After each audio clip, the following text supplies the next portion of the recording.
Good morning, everybody. How we doing? Sammy and I People's TV. It's Thursday, 19th of December. Christmas is around the corner. I'm going Spurs tonight. United are going to win 6-3. It's going to be great. That's not what my prediction was.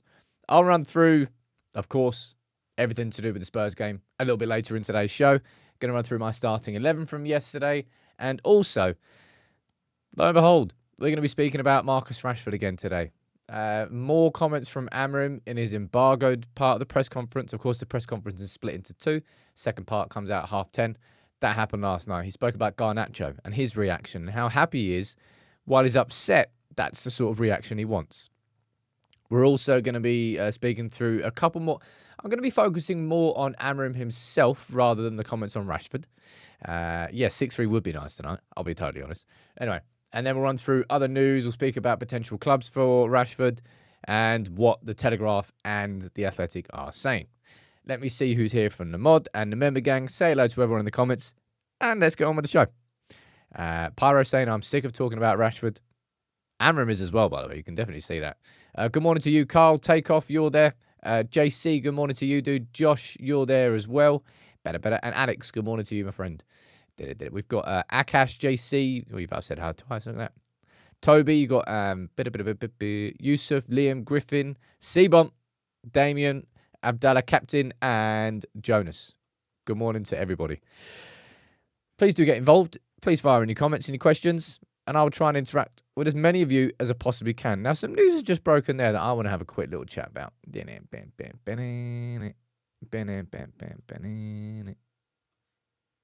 Well, that's quite literally come out 5 minutes ago. Everton have got themselves some new owners. The Freaking. Is the Freaking group the one that had some sort of ownership of Roma? I can't remember. Man, Everton have had I mean, we talk about the United takeover. Boy, they tried to get taken over 3, maybe 4 times. I mean, I still want them to get relegated. I'll be totally honest. I could easily see United going back in for Branthwaite. You still might question whether that's the right signing to do. I would say from a value perspective, that's probably where the biggest question would exist over Branthwaite. But anyway, Everton, new era. Be great if they... It would just be funny if they got relegated and their first season of the new stadium was in the Championship. That's all. All right. Schadenfreude. One of my favourite words in the world, Schadenfreude. Anyone know what that means? Type it in the comments. Ibuka saying, we're not getting Branthwaite then. I don't really think that changes anything to do with whether or not Branthwaite leaves Everton. That club, from a financial perspective, is in a pickle. That's why they got their charges. Chris saying the Athletic confirming Garnacho's not the leak of the teams. I'll speak about that leak. I'll speak about Amorim's comments on the leak. And just basically saying, I don't care. I really don't care. I've got enough to worry about. Enough on my plate than having to worry about team leaks. I'll speak about that later. And James, yes, I did see the under-18s performance yesterday. The under-18s played the FA Youth Cup. They played Coventry and they whooped them 5-0. Could have been more, by the way. The under-18s, I wouldn't say they were wasteful, but they were quite wasteful. They had plenty more chances they could have taken, but they didn't need them. They won 5-0. Now, the FA Youth Cup was the trophy that was missing from the cabinet last year for what was like a dominant season. They won the Under-18s Premier League North, the National League when they beat Chelsea, and the Under-18s Premier League Cup. And the only thing that was missing from the cabinet was the FA Youth Cup. So there's going to be a lot of focus and emphasis from Adam Lawrence this season to win that trophy. Last night, the goal scorers were Bianchetti, who got himself a cheeky little hat-trick, and Obi Martin, who grabbed himself 2.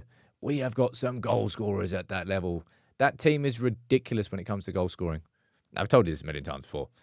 But yeah, I think the last time I checked, in fact, let's just bring up the latest numbers. Under-18s Premier League.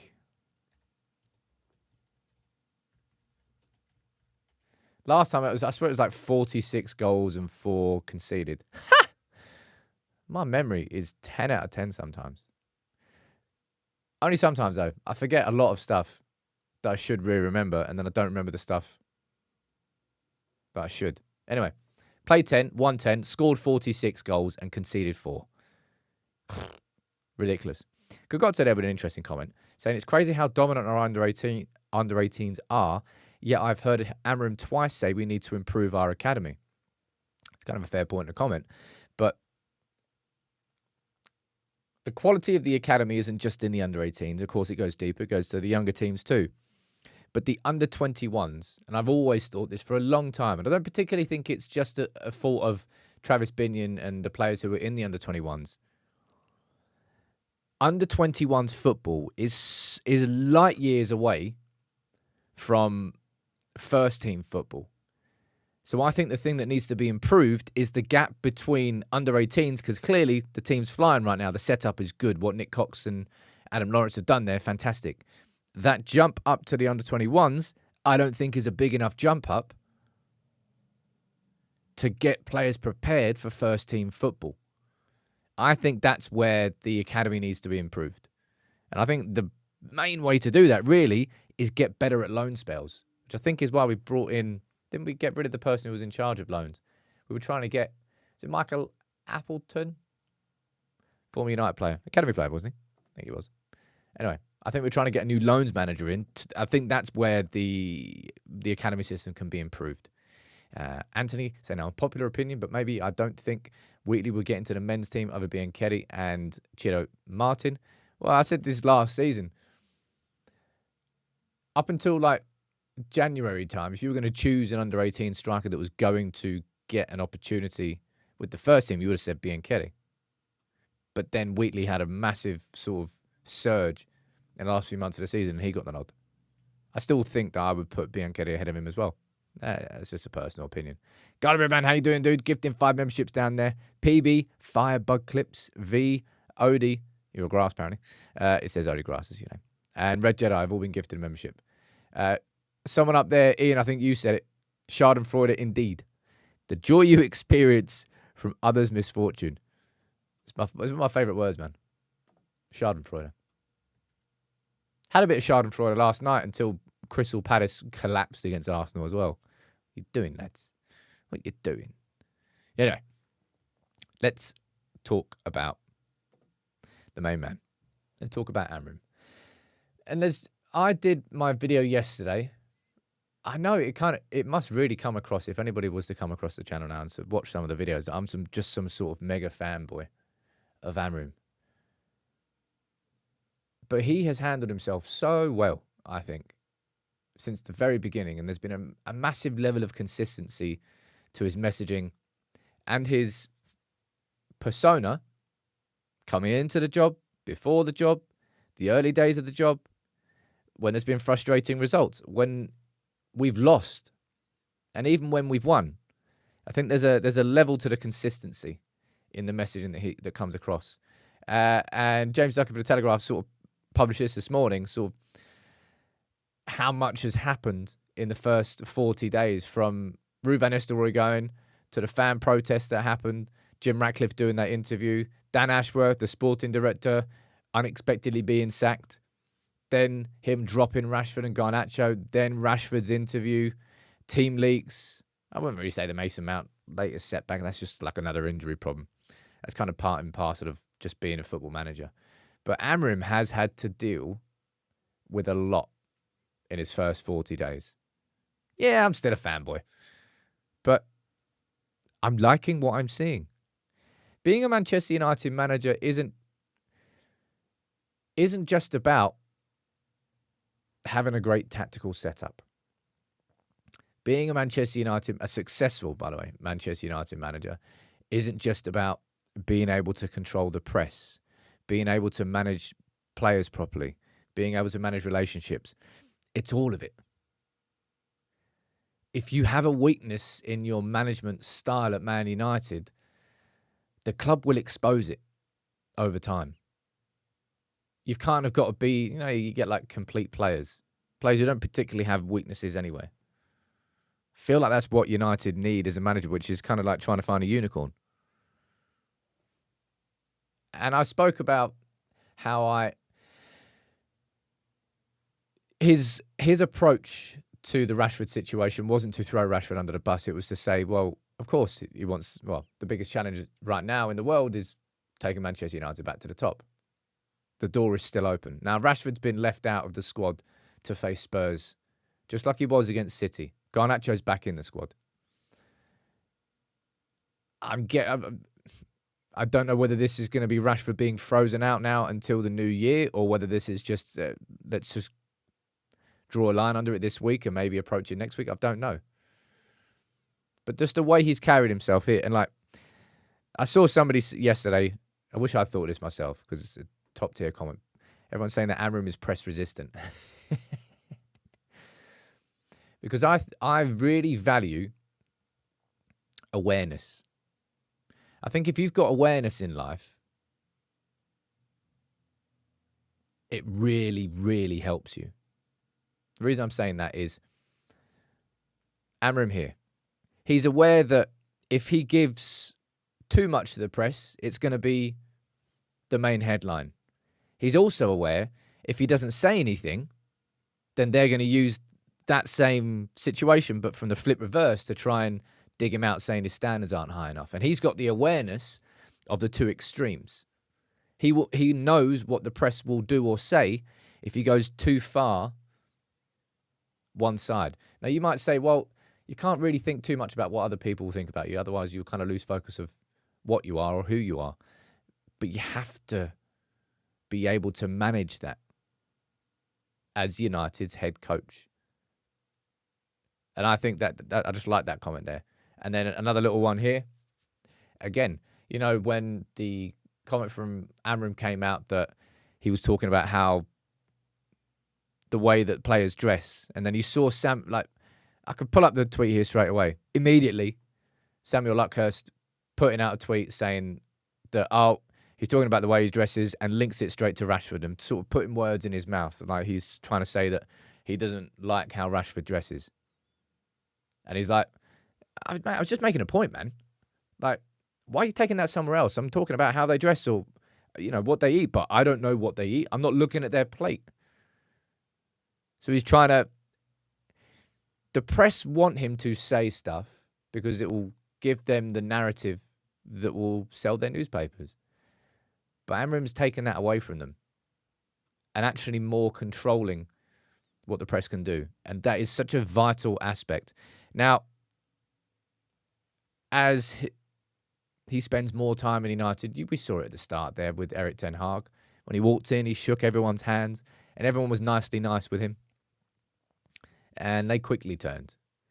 And if Amorim reaches a point where he's losing 5-6 games in a row, then I expect it to turn on him, and it will turn on him, just like it will turn on any manager, unless your name's Pep Guardiola, and then no one's really going to say anything, even if you lost 8 out of 11 games. 8 out of 11. Do you know how mad that is? Whew. I'm going to read a couple of your comments here. People saying, do we know if Rashford took a day off yesterday?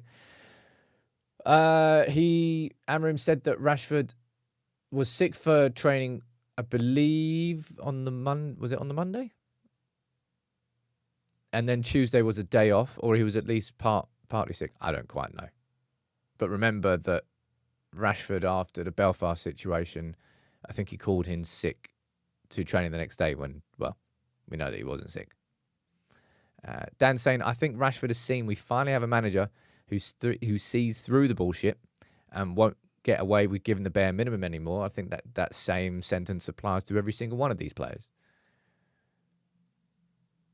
And it's not like a kill by kindness sort of manager. It's just he's very articulate. Knows who he is, knows what he's doing, knows what his job is, knows what's good, knows what's bad, and as I said, just has awareness of it all. Because some people exist in life in echo chambers, right? An echo chamber, like this little screen here, my echo chamber. When I speak in there, I'm my God's opinion. I can't say anything wrong. Whereas outside this echo chamber, people are saying stuff very different. And if you exist like that as a Manchester United manager, well, I always say that United have got to close the doors, and so in that sense, you need to do that. Kind of undermining my own point here. Shouldn't have done that. The point is, I've really enjoyed hearing everything that Amorim has had to say so far and the different sorts of things he's had to deal with in terms of the Rashford situation. He commented on it a bit more yesterday in the embargo, and he was saying, "Look, if I was a player, and I was say he was when he was a Benfica player, and he got dropped for the Lisbon derby against Sporting, he'd be pissed, he'd be upset." And he said, "Look, if it was me, I probably would have spoken with the manager," which indicates to us that Rashford didn't speak to Amorim directly. Now, we don't know whether the interview with Henry Winter was... See, I don't even know how United's media rules work for players, whether every interview that you do has to be signed off before you do it. I imagine there's going to be rules along those lines. But Rashford could have knocked on the door of Amorim and spoken to him and basically said what he said there. He goes, "It kind of feels like it might be the right time for a new challenge." But it sounds like Amorim heard this first from that interview rather than hearing it from Rashford himself. And unfortunately for Rashford, that's a massive lack of respect. And that will probably change how Amorim now approaches the situation. In terms of what's next for Rashford, okay, I'm going to run through this, which is from The Athletic. And it's just a kind of a brief overview on, well, what clubs could come in for him. We'll find out. Aidan, you're saying, no, Henry Winter himself said they did the interview and then Winters let United know. Well, actually, I was pretty big up to Stretford Paddock for getting Henry Winter on. I watched a few minutes of that, but I didn't watch it all. So, yeah, Aidan, you must have watched it. Henry Winter said that United didn't know about the interview. Morton saying, I think it's weird that United don't have guidelines in terms of interviews like this. That's the point. I think they do. Probably why he's not in the squad, says Alex. Too big a distraction. Yeah, it's absolutely a distraction. If Rashford was in the squad, every camera would be on him. On the bench, it would go to like Rashford cam. Do you remember back in the day? I swear you used to be able to, back in there, on Sky, you used to be able to, there was like, sometimes they had player cam where you could just like follow individuals. Am I making that up completely? I swear I've just thought about it. Anyway, Rashford. What could be, well, where could he go? What could happen? The Athletic here saying United are not thought to be rushing to sell him, but of course, if it comes, they're going to be taking it. We go down here. What clubs are interested in signing him? Now, you've got, in fact, have I got the wrong one open here? Yeah, I am. This one. I've already added my notes. There is not an obvious market for a player at his level, transfer fee, and salary. Yeah, a lot of you telling me down there. Player cam, player tracker. I remembered that, man. I swear that was at the time when, what's his face? Jimmy Bullard. That's when he was playing. That was fun. Why don't they do that anymore? No idea. Yeah, Fan Zone was the one as well. Always loved that Fan Zone when it was Owen against City. That was a fun one. Anyway, what clubs are interested in signing him? There's not an obvious market. PSG, people familiar with the matter at the Pod the Branks, speaking anonymously, have distanced themselves from such speculation over Rashford. So, according to The Athletic, PSG right now are distancing themselves.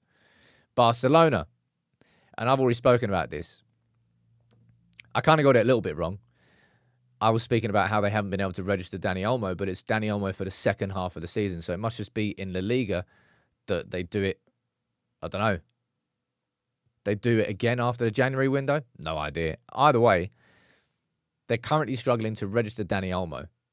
Therefore, the idea that they're going to bring Marcus Rashford in, even on loan, even if they're only paying part of it on loan, they won't be able to afford it. Going down here a bit more. I didn't realise this because I said Serie A. If I was going to choose maybe where Rashford would go, well, not choose, but would be a good choice. I said Serie A, but apparently Italian clubs no longer benefit from tax breaks when it comes to signing players who aren't domestic. So maybe there must have been some rule changes inside Serie A. So by the sounds of it, that kind of rules out any Italian club coming in for him. we go down here. Turkey or the MLS seems premature, and there are doubts over. No, I don't think anybody can. I'm guessing Osimhen is the biggest paid player in the Turkish league right now. That's just a guess. I've got no idea. And of course, down there, the Saudi league conversation comes up. Now, this is what the Athletic report. People briefed on the matter in the Gulf states say Saudi clubs are being more selective in the players they target. However, and believing the stock of English talent has fallen, do not expect a market to emerge for Rashford for the time being. Then on the flip side, you've got James Ducker and Jason Burt from The Telegraph saying that Saudi clubs could offer Rashford an escape. Their words, not mine. And, well, we know full well that Saudi have just got the 2034 World Cup, right? Oh, surprise! No one ever saw it coming. So happy. It's going to be great. Big money. And they are going to spend now. They've got what? 9 years? 9 years where they're just going to keep investing and investing and investing and investing in the Saudi league. To the point where they're going to try and make the Saudi league compete with one of the big five. The Premier League, the Bundesliga, La Liga, La Ligue 1, and Serie A. I imagine that'll be the ambition of the Saudi league, to become part of that conversation, to make it a big six rather than a big five. Jonathan, I've reports saying Atletico want him on loan. And honestly, of all the clubs that could be linked with Marcus Rashford, I think Atletico sounds like the least feasible. Now, unfortunately for Rashford, he's built a reputation over his last 2 years of not having a work rate, and then you're going to go and work for Diego Simeone. I mean, could you have like two more polar opposite styles in terms of management and player out of possession? There's no way. Let me see what you're saying in the comments. Still has 3 years left on his contract. A loan would definitely be possible. And I said this pretty much straight away. But this definitely feels to me like it's the most likely. United could again find themselves in a position where they are struggling to attract a permanent buyer for a want-away player, and they use the Sancho example here. A temporary move that involves each club taking on a portion of his salary may suit all parties best. And if I was to predict anything, I can't predict where it would happen, right? But if I was to predict anything, I think Rashford would leave on loan in January. I don't know whether United would be able to get an obligation as part of that. That would be down to the negotiation of Barada, of Wilcox, and whoever's involved in transfers. But a loan where United probably, let's be real, we're probably going to pay north of 100 grand a week for Rashford not to play for our club. I would, if I've got two scenarios in front of me for United. Number one, Rashford stays. Rashford doesn't want to be here, and therefore Rashford's not. I mean, it wouldn't directly be frozen out, but he'd be on the sidelines. So there's no point in having Rashford around. I think, unfortunately, that would be a negative impact on the dressing room, to have somebody who you just know doesn't want to be there, therefore can't really be given the same sort of attention or opportunities from the manager as any other player. So in that sense, I would rather United genuinely lost money and paid out for Rashford to not be there, to find him a loan spell, and potentially a new club if that becomes permanent. And by the way, part of all this, and part of the problem here, is the fact that United gave him that contract. So part of this is self-inflicted by the club itself. The club decided to give Rashford a new 5-year contract in 2023 on huge wages. And we've now reached a point with Rashford, like we did with Martial, like we had, well, different sort of context scenarios, but like we did with Luke Shaw, like we've done with so many players United have done with so many players before, Sancho too. Players that you think you want, you give huge wages to, and a couple of years down the line with Rashford, a year further down the line, you go, fuck, Probably shouldn't have given him that contract, should we? Balls, what do we do now? Jomo, you saying lost money? Yes, but it's called cutting your losses, and it's kind of what it feels like. If there's two scenarios, one where you lose 350 grand a week and you have a player who sits on the bench and doesn't get used by the manager, head coach, or number two, you lose 150, 200 grand a week to pay for a player not to be there. Both of them are losses, but one is different. Michael, you're saying it's nothing like the Sancho situation.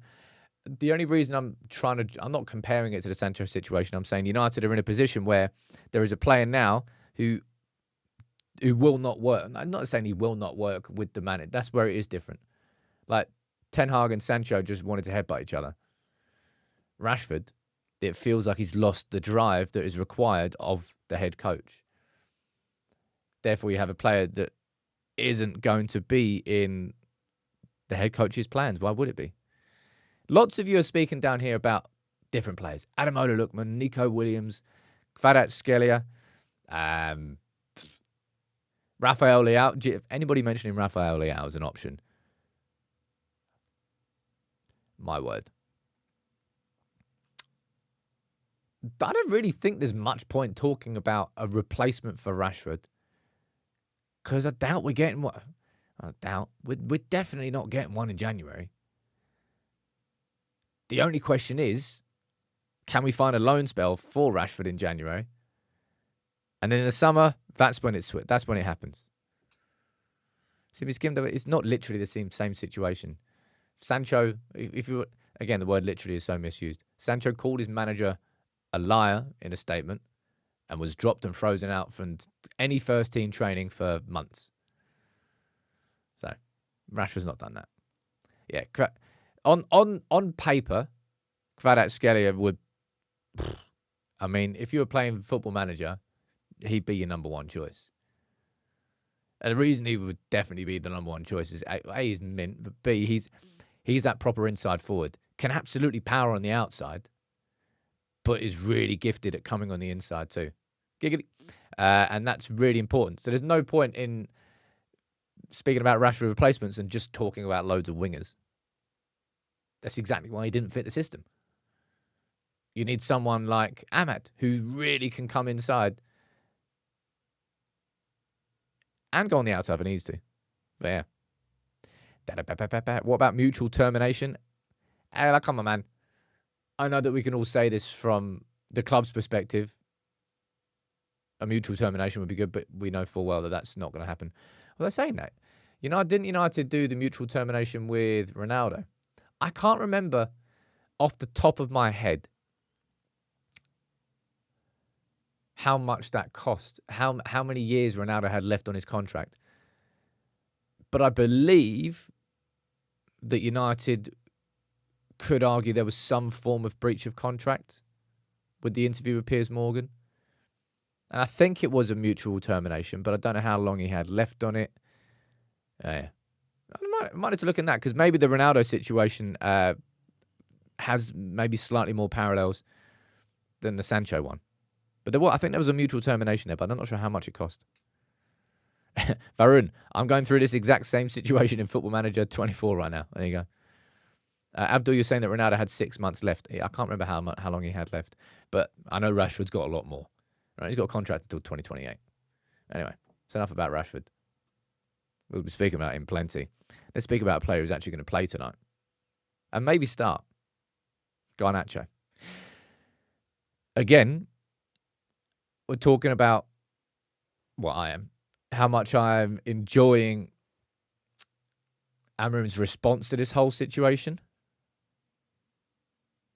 I really like these comments as well on Garnacho saying he's really good, he's trained well. Seems a little bit upset with me, and I think that's perfect. It's bang on. Garnacho should be upset. He should be pissed. And if he's not, then he doesn't care enough. Being upset is a direct consequence of the fact that you want to be in that team. That you think something's been taken away from you and you're pissed off about it. And you don't want that to happen again. And There is a very easy way where Garnacho makes this nothing more than a lesson learned. It's very public, but this is exactly why Erik ten Hag didn't include him in that preseason. Out in Australia, after he'd just broken through, everyone was talking about Garnacho. He turned up late. He didn't get picked at all. Okay, can't do that again. Won't be late again. And I don't know, I very much doubt that Garnacho's been late since. But Garnacho, last season, with playing 38 games in a row, he got too big for his boots. And you're allowed to get too big for your boots if you can back it up on the pitch. And that's what the best players in the world do, right? They're arrogant, but you can't say sweet FA because they keep banging in goals and they keep putting in 9 out of 10 performances every week. And you go, well, you're man, but you're also great. When the performances dried up, it made Garnacho's attitude stand out for the wrong reasons. I'm going to go and read some of your comments here on Garnacho. But I really like the fact that he said, he's upset, but I want him to be upset. I want him to be upset. That drives something. That's fuel. Rashford was upset. Did a statement saying that he wants a new challenge. That's where his energy was going. Garnacho's upset. He's in the squad. You can use that with the performance on the pitch. Let me see what you're saying. Richie's saying, no doubt his talent. I hope he's learning, but he's had problems before. He's young, and hopefully he'll mature. I think that's what a lot of Garnacho's problems feel like to me. Down to a lack of maturity, which, of course, develops over time. But he's also won the Copa America. He's also won the FA Cup. He's also, what? How many goals has he scored for United now? Don't actually know. He's had a fair amount of appearances. And he's a dad. All of this at 20 is a lot, by the way. But he's not your average 20-year-old in terms of what he's already done. Garnacho is in the brink of staying or going, says Eric. We know Real Madrid want him at, well, where's Garnacho going to fit in Real Madrid? Like, there's not even much point in speaking about Real Madrid, man. They can't get Mbappe, Rodrigo, and Vinicius Jr. into a team. They're really going to add Rashford? No. Or Garnacho? No. Not right now, anyway. Could happen in the future, though. King saying there are some fans angry that Garnacho didn't celebrate the win versus City on social media, but that part confused the hell out of me. Not confused the hell out of me. It's because like Rashford put a "well done, lads" out on social media. Garnacho was clearly advised, and I absolutely think it was the right bit of advice. Stay the fuck off social media, mate.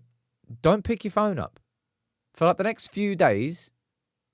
Like you've just been dropped out of the United squad completely by your manager, head coach. Don't pick up your phone. You are not going to find anything fun on there. You're not going to find someone saying, oh, Mrs. All you're going to find is bad stuff. And you're going to suck yourself in. Don't post anything. And I think that was a smart play. And then, of course, there will be people that say, oh, Garnacho didn't post anything on social media. Oh, means he doesn't care. I think he's just got a correct bit of advice. And it'll be like storm in a teacup. Nobody will be speaking about the fact that Garnacho didn't post after City in 2 weeks' time if he returns to the team and starts banging in goals. That's the only thing they're going to be speaking about. No one's going to be speaking about the fact that he didn't tweet or send an Instagram post. In the moment, it might feel huge, but if you just step back a week, it's minor. Only thing he can do is show up on the pitch. And I just like, again, I like those comments from Amorim. I'm gonna pull this up here. I'm not gonna read through all of it because it's way too long. But basically, this is what Amorim is saying about the team leagues. He's like, I don't care. I'm really not worried about that. Like, team leaks happen.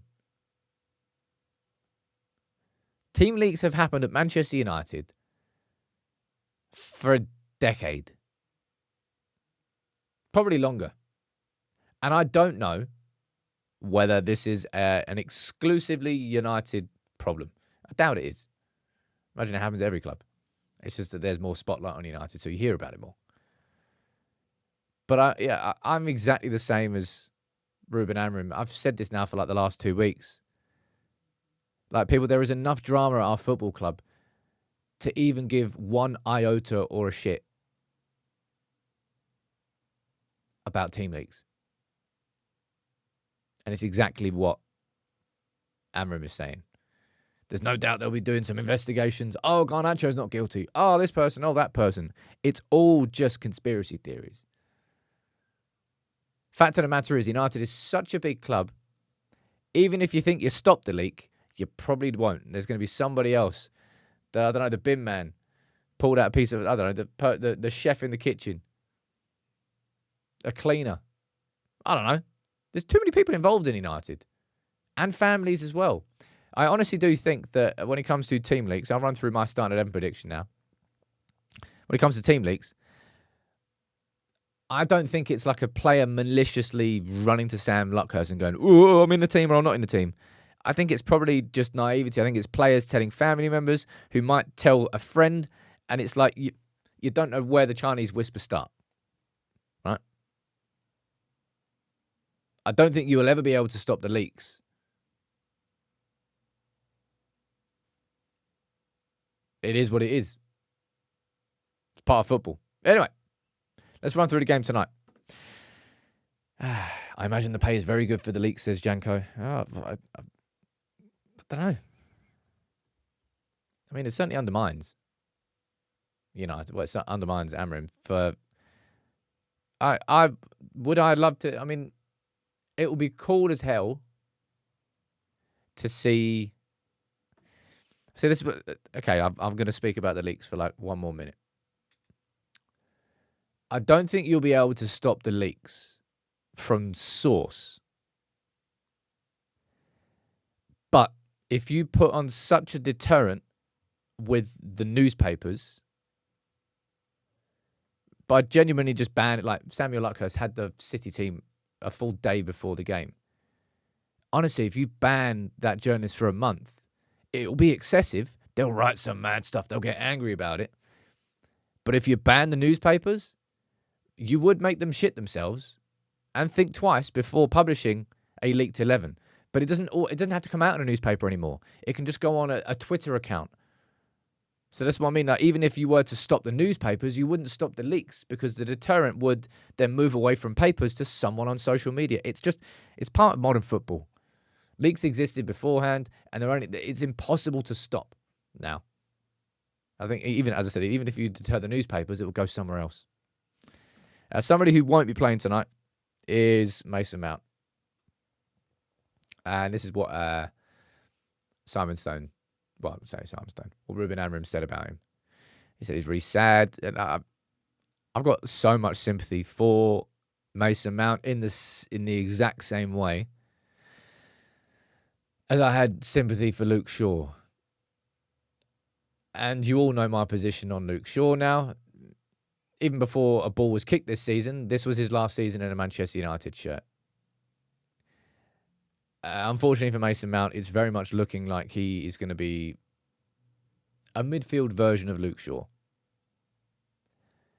Amorim there saying that we need to try and find a better way to recover these kinds of players. And yeah, any player that, well, touch wood, not Mazraoui aside, any player that comes to the club, I mean, Mason Mount didn't even have major injury concerns before he came to United.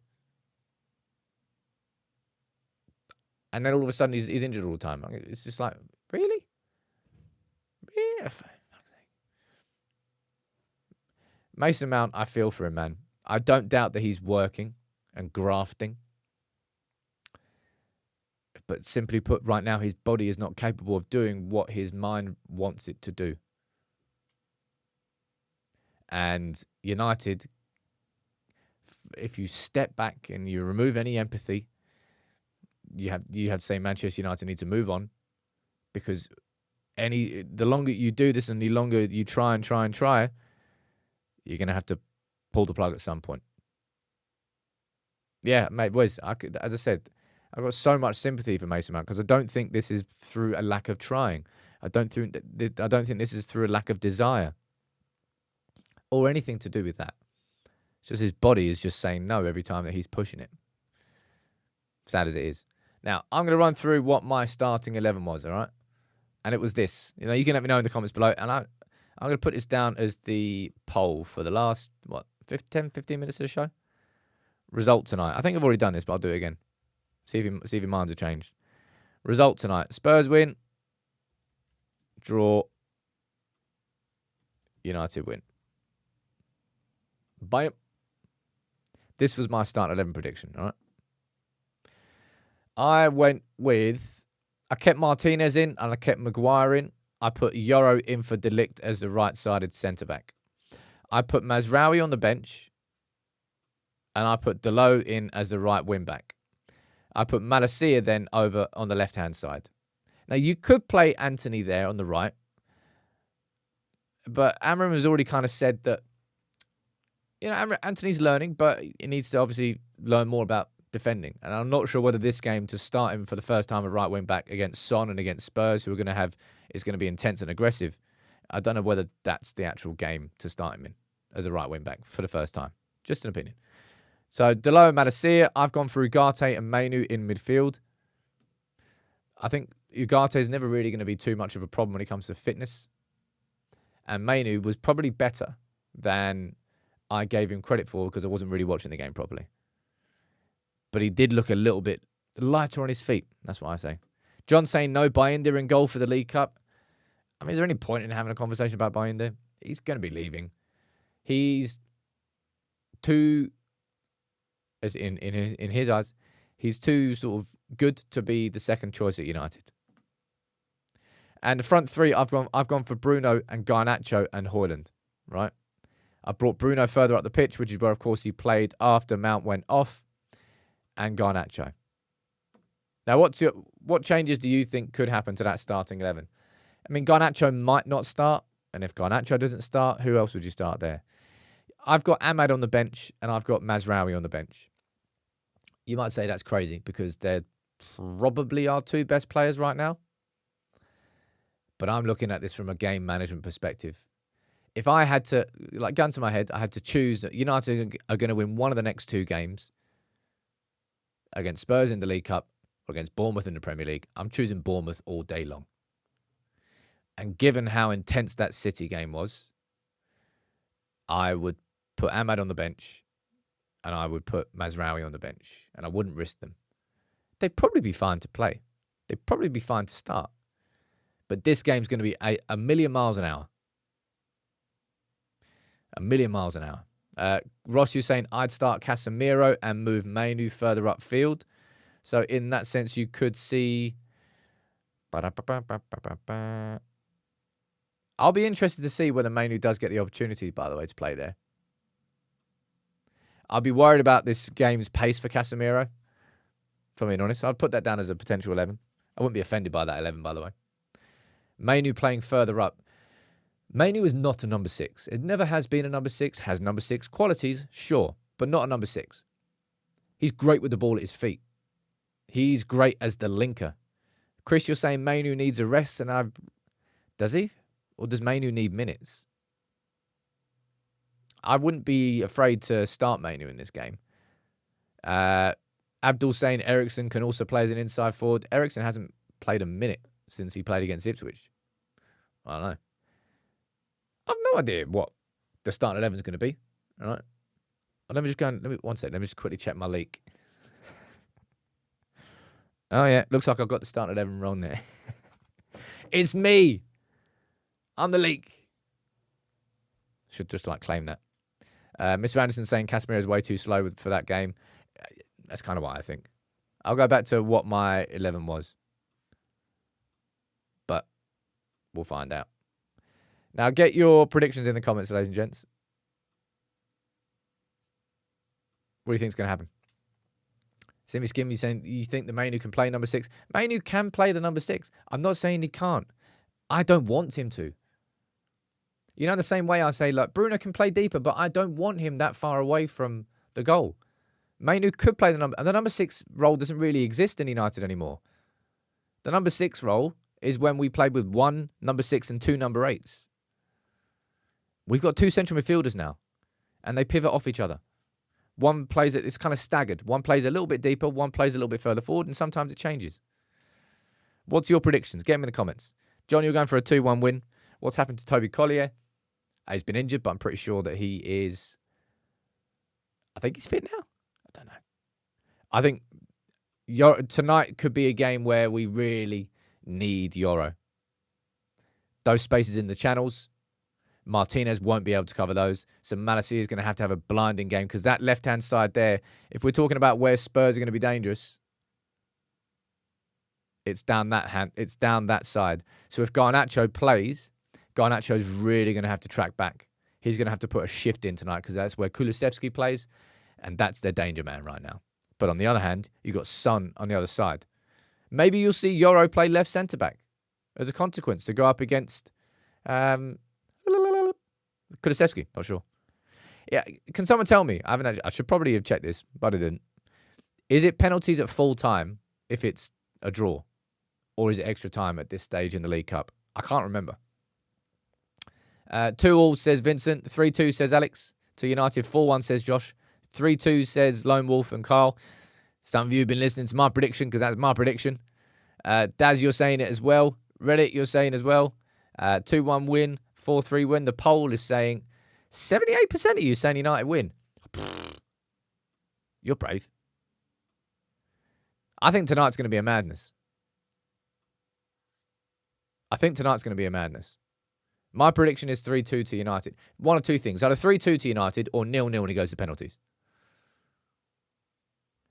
Apparently, it just goes to penalties straight away. Penalties after full time. That's what a lot of you are saying. Direct to pens. Well, I'm at the game tonight, so if they can do pens at my end, if it happens, I'll be very obliged. Would be happy. This is going to be the first game I've got to this season, mainly because of the surgery on the ankle, which ruled out me doing pretty much anything this year, apart from work. And I've nailed the work. Been happy about that. But it's the ultimate irony of what we do here, what I do with United People's TV, is when I go to the game itself, I can't work properly. So I'm going to drive to the game tonight because it'll be easiest for me to get back. And, well, I've got to be here in the morning. So fingers crossed I can get a match reaction done, but I'm not quite sure if I'm going to be able to. So I'll try and get one done, but it all depends on A, what you might get a lock-in after the game if you're an away fan. B, getting back to the car, blah, blah, blah. But the podcast will be going out tomorrow morning. I'll record something there. What else are you saying in the comments? 2-2 United win the shootout. Yeah, Aaron, keep an eye. If anybody can send me a photo of me on the telly, I'll give you something. I'll do a little giveaway. Why not? That'll be fun. I'm going to pitch invade. I won't pitch invade.